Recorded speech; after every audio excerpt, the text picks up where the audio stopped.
OK ဒါလေးရတော့ကျမတို့ဒီညှက်ရေးလေစိန်လေးတပွဲရပါလိမ့်ရှင်ကျမဒီညှက်ရေးလေစိန်အတွက်ပေါ့နော်ရေနွေးလေးအရင်တည်ထားပါမယ်ရှင်ရေပွက်ပွက်ဆူအောင်လို့အရင်တည်ပါမယ်နော်ကြက်ရိုးပေါ့နော်ကြက်ရိုးတွေကျမရေဆေးထားတယ်ဟင်းခတ်မုတ်လေးနဲ့စားနဲ့နေပေးထားပါတယ်ဒီရေနွေးလေးပွက်ပြီဆိုရင်တော့ကျမ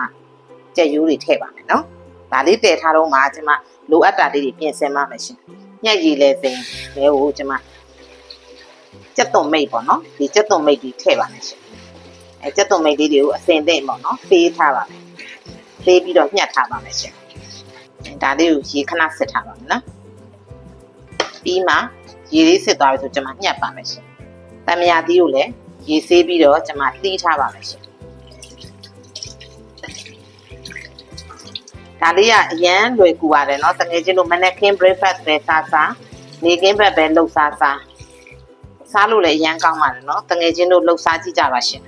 ပြီးတော့ရင်တော့ကျွန်မဒီစီချက်ချက်ဖို့အတွက်ပေါ့เนาะကြက်သွန်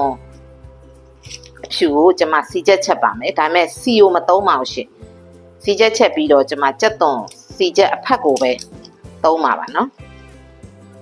ကြက်သွန်ဖြူလေးအရင်နှွာပါမယ်ရှင်နှွာပြီးရင်ကျွန်မကြိတ်ပါမယ်โอเคကြက်သွန်ဖြူလေးနှွာပြီးသားပြီဆိုတော့ကျွန်မရေဆေးပါမယ်เนาะစီချက်လုပ်ဖို့ပါဆေးပြီးတော့ကျွန်မကြိတ်ပါမယ်ရှင်ကြိတ်ဆက်ထည့်ပြီးကြိတ်ပါမယ်နော်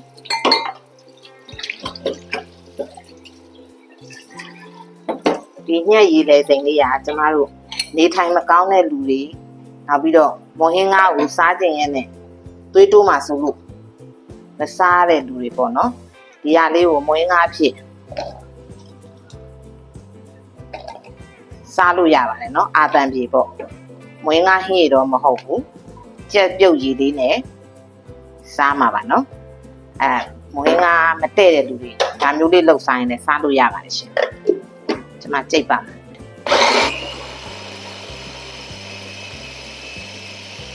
ကြက်သားပြုတ်ဖို့လှုပ်ထားတော့မှကြံတဲ့ဒီလိုအပ်တဲ့စားပလာတွေပေါ့နော်ပြင်ဆင်ရပါမယ်ရှင်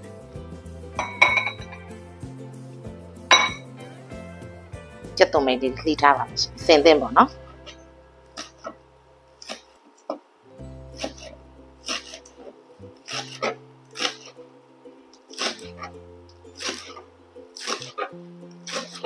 ခုဆိုရင်တော့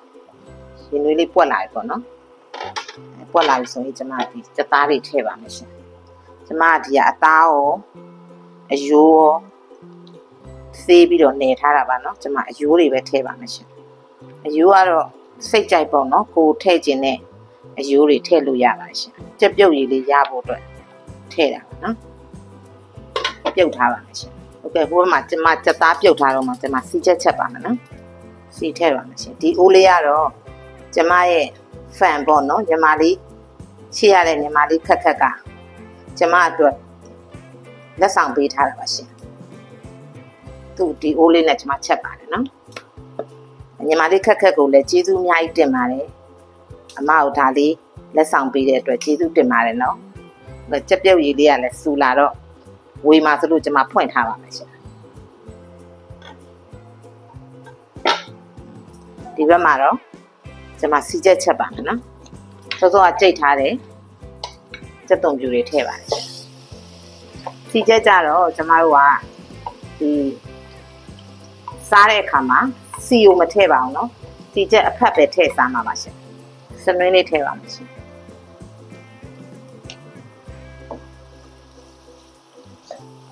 ကြက်သွန်လေးတွေကိုအယောင်လေးရောင်းတဲ့အထိကြော်ပါမယ်နော်ကိုယ့်အိမ်မှာကိုယ့်ဘာကိုကြက်သွန်ဖြူစီချက်လောက်တာပို့ပြီးတော့မှုေးပါတယ်ရှင်ဒီကြက်သွန်လေးတွေကိုကြက်သွန်ဖြူကိုနှွားပြီးတော့ကြိတ်ပြီးဒီလိုမျိုးလေးစီချက်လုပ်ရင်အဲ့ကြက်သွန်ဖြူကအရန်မှုေးပါတယ်ရှင်အပြင်မှာ ready made ကြက်သွန်ဖြူဝယ်တာထက်ဆိုင်ကြက်သွန်ဖြူစီချက်ဝယ်တာထက်ဆိုင်ကိုယ့်ဘာကိုချက်တာပိုကောင်းပါတယ်နော်ပို့ပြီးလည်းမှုေးပါတယ်ရှင်တစ်ဖက်မှာလည်းကျွန်မစက်သားလေးပြုတ်ထားပါတယ်နော်ကျမတို့ဒီကြက်သွန်ဖြူစီတက်တဲ့အခါမှာပေါ့နော်ဒီလိုမျိုးလေးမှုေးပေးနေရပါမယ်ရှင်အဲ့ဒါမှကြက်သွန်ဖြူလေးရကြက်ညီပြီးတော့မတူးအောင်ပေါ့နော်ဒီနေထားတော့ဆိုရပါပြီနော်ကျမ လေးပိတ်လိုက်ပါတော့ပကံလေးကိုကျွန်မဆယ်ပြီးထည့်ထားပါမယ်ရှင်ကျက်သွန်ဖြူစီချက်လုပ်ပြီးသွားရင်စီနဲ့ပေါ့နော်ကြော်ထားတဲ့ဒီကျက်သွန်ဖြူအဖက်လေးတွေကိုဆယ်ပေးထားပါမယ်ရှင်စီအေးတော့မှပြန်ထည့်ပါနော်အဲ့ဒါမှကျက်သွန်ဖြူကမပြော့မှာပါနော်ဒီစီထဲမှာဒီတိုင်းထားလို့ရှိရင်ကျက်သွန်ဖြူအဲ့စီချက်ကလေးတွေကပျော့သွားမှာပျော့သွားလို့ရှိရင်ကျမတို့စားလို့မကောင်းတော့ဘူးပေါ့နော်ဒီလိုမျိုးလေးဆယ်ပြီးတော့တက်ပေါ့အေးခံထားလိုက်အဲ့တော့မှစီရလဲအေးဒါလေးလည်းအေးပြီးတော့ကျွတ်လာတယ်အဲ့တော့မှပြန်ပြီးတော့ရောပြီးတော့ပြန်ထည့်ထားလို့ရပါတယ်နော်ဘေးကဒီအမြုံလေးတွေဖယ်ပေးပါမယ်နော်ညီမဆုံးလို့ပါရှင်ဒီကြက်ပြုတ်ရည်တွေကိုကျမတို့ကြက်သွန်ဖြူလေးရင်းလေးလည်းထည့်လို့ရပါတယ်နော်ထည့်ခြင်းတဲ့လူကတော့ထည့်လို့ရပါတယ်ကျမတော့မထည့်တော့ပါဘူးရှင်အဲ့ညက်ရည်လဲစိန်လေးကဘာမှမခက်ပါဘူးရှင်ကြက်သားလေးပြုတ်လိုက်မယ်ကြက်ပြုတ်ရည်လေးနဲ့ထည့်ပြီးတော့စားရုံပါပဲဘာမှတိတ်ခက်ခဲလုံးစရာမရှိပါဘူးရှင်ဟုတ်ကဲ့ဒီကြက်ပြုတ်ရည်တွေကိုအရသာအတွက်ကျမတို့ပြာရည်လေးထည့်ပါရှင်စားလေးနည်းနည်းထည့်ပါမယ်နော်ပြီးတော့ရင်ကျမတို့ခင်းခတ်မှုထည့်ပါမယ်နော်ဒါလေးကိုကျမဒီကြက်ရိုးလေးတွေနည်းနည်းနူးတဲ့အထိခဏတည်ထားပါမယ်ရှင်ဖုံးလေးခဏအုပ်ထားပါမယ်နော်ကျမအရသာမြေးကြည့်တော့နည်းနည်းလေးပေါ့တဲ့အတွက်ငပြားလေးနည်းနည်းထပ်ထည့်ပါမယ်နော်ဒီအရသာအပေါ့ငံတွေကတော့ကိုယ်စိတ်ကြိုက်ပါရှင်စိတ်ကြိုက်ထည့်နိုင်ပါတယ်နော်ကိုအပေါ့ဆိုင်ပေါ့တယ်လို့ငံဆိုင်အငံစားတယ်လို့ပေါ့နော်စိတ်ကြိုက်လေးထည့်နိုင်ပါရှင်ကျမတော့နည်းနည်းလေးပေါ့တဲ့အတွက်ငပြားလေးထပ်ထည့်ပါရှင်အခုဆိုရင်တော့ကြက်ပြုတ်ရည်လေးရပါရှင်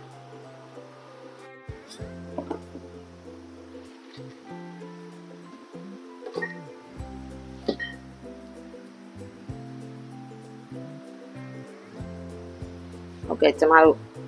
စားဖို့အတွက်ပြင်ဆင်ပါမယ်နော်ညက်ခေါက်ဆွဲလေးထည့်ပါမယ်ရှင်ပြီးရင်ကြက်သွန်မိတ်ကလေးထည့်ပါမယ်ရှင်ပြီးရင်တော့ကျမပဲမှုတ်ကလေးပဲမှုတ်အကျက်မှုတ်ပေါ့နော်အကျက်မှုတ်လေးထည့်ပါမယ်ပြီးငရုတ်သီးမှုတ်လေးထည့်ပါမယ်ရှင်ငရုတ်သီးမှုတ်ကတော့အဆက်စားရင်များထည့်ပေါ့နော်အဆက်မစားရင်တော့နည်းနည်းထည့်ပါရှင်ကိုစားတဲ့လောက်ကလေးပေါ့နော်ပြီးရင်ကျမစီချက်ထည့်ပါရှင်စီချက်ကိုတော့ကျမတို့အဖက်ပဲထည့်ပါတယ်နော်စီတွေမထည့်ပါဘူးရှင်စီချက်ကလေးများရယ်ပြီးရင်တံမြာသီးလေးညှစ်ပါမယ်ရှင်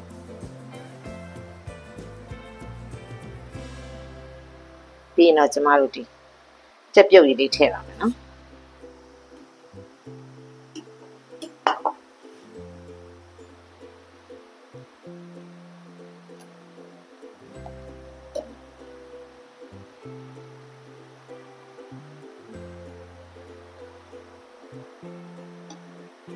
โอเคဒါလေးရတော့ကျမတို့ဒီညှက်ရေးလဲစိန်လေးတပွဲရပါလိမ့်ရှင်တငယ်ချင်းတို့ချက်စားကြည့်ကြပါနော်